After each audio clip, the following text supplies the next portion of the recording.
Ele tava magrinho ainda?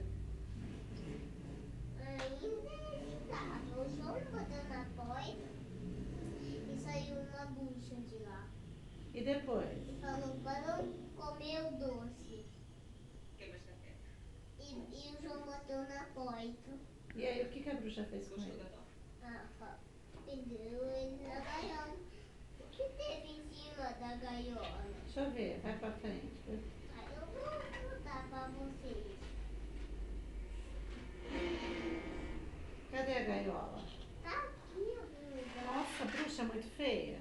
É muito feia, feia.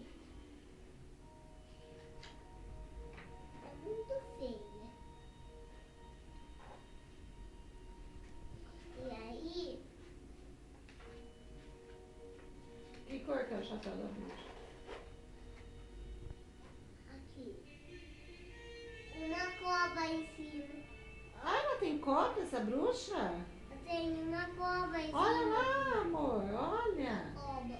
E prendeu o João na gaiola. Tem E como que o João fez pra escapar? Ele tinha o dedo no lugar, o pau no lugar do dedo. Ele? É. Ai, nessa história ele põe o pauzinho. Mas aí como que ele fez pra escapar da gaiola? Conta o final pra mim. Ah, tá bom, eu conto. Vai lá no final do livro, como que ele fez pra escapar da gaiola?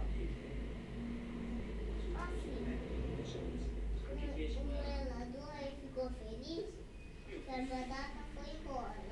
A madraça foi embora? Foi. Depois, a Maria